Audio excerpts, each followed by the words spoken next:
కేంద్రంలోని బీజేపీ ప్రభుత్వానికి పశ్చిమ బెంగాల్ రాష్ట్ర అసెంబ్లీ ఎన్నికల్లో విజయం అన్ని విధాలా కలిసి వస్తుంది. బెంగాల్ అసెంబ్లీ ఎన్నికల పుణ్యమా అని కేంద్రంలో బీజేపీ ప్రభుత్వానికి బలం మరింత పెరిగింది. మమతా బెనర్జీ పార్టీకి చెందిన 28 మంది పార్లమెంటు సభ్యుల్లో 20 మంది వేరు కుంపటి పెట్టి ఎన్డీఏకు మద్దతు పలుకుతూ లేఖ రాశారు. ఈ పరిణామాలతో ఇప్పటి వరకు ఎన్డీఏకు మద్దతు ఇస్తూ వస్తున్న ఏపీలోని టీడీపీ, జనసేన పార్టీల పరిస్థితి ఏమిటనే ప్రశ్నలు తలెత్తుతున్నాయి. టీఎంసీ ఎంపీల మద్దతుతో ఈ రెండు పార్టీలతో పాటు వైసీపీ మద్దతు కూడా బీజేపీకి అవసరం లేకుండా పోతుందనే చర్చలు సాగుతున్నాయి. జనసేన అధినేత కొణిదెల పవన్ కళ్యాణ్ తన దారి ఎటు అనేది తేల్చుకోవాల్సిన తరుణం ఏర్పడిందని అంటున్నారు.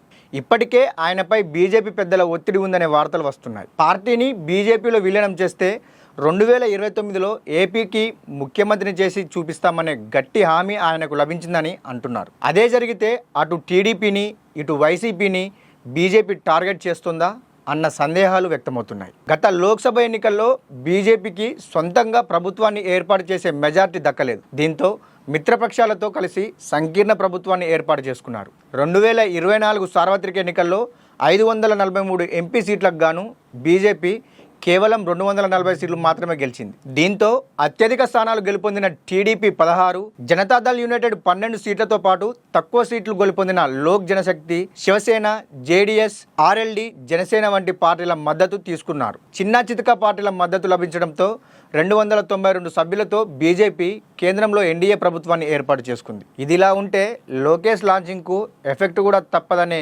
సందేహాలు వ్యక్తమవుతున్నాయి. మారిన పరిణామాల నేపథ్యంలో చంద్రబాబు వారసుడు విద్యాశాఖ మంత్రి లోకేష్ బాబును సీఎం సీట్లో కూర్చోబెట్టడం అంత సులువు కాదనే వ్యాఖ్యలు పొలిటికల్ సర్కిల్స్లో తిరుగుతున్నాయి. కేటీఆర్ను ముఖ్యమంత్రి చేసేందుకు కేసీఆర్ అప్పట్లో తన ఆశీస్సులు కోరారని, తాను తిరస్కరించారని ప్రధాని నరేంద్ర మోదీ స్వయంగా చెప్పిన విషయం తెలిసిందే. తెలంగాణ మాదిరి లోకేష్ను కూడా వారసత్వ సీఎంగా చేసేందుకు మోదీ సమ్మతిస్తారా అనేది ఇప్పటికీ ప్రశ్నగానే ఉన్నదని రాజకీయ విశ్లేషకులు అభిప్రాయపడుతున్నారు. మరోవైపు టీఎంసీ ఎంపీల మద్దతుతో బీజేపీ వద్ద బాబు పలుకుబడి మరింత తగ్గుతుందనే వాదనలు వినిపిస్తున్నాయి. బాబు చెప్పినట్లుగా కొంతమేరకు నిధులు, పనుల విషయంలో ఉదారంగా వ్యవహరించిన బీజేపీ ప్రభుత్వం ఇక నుంచి ఆచితూచి వ్యవహరిస్తుందనే అంచనాలు వెలువడుతున్నాయి. లోక్సభలో టీడీపీ సభ్యులు 16 మంది కాగా జనసేనకు 2 సభ్యులు ఉన్నారు. టీఎంసీ నుంచి 20 మంది సభ్యుల మద్దతు ఉండడంతో టీడీపీ, జనసేనలపై ఆధారపడే అవకాశం లేకుండా పోయిందని అంటున్నారు.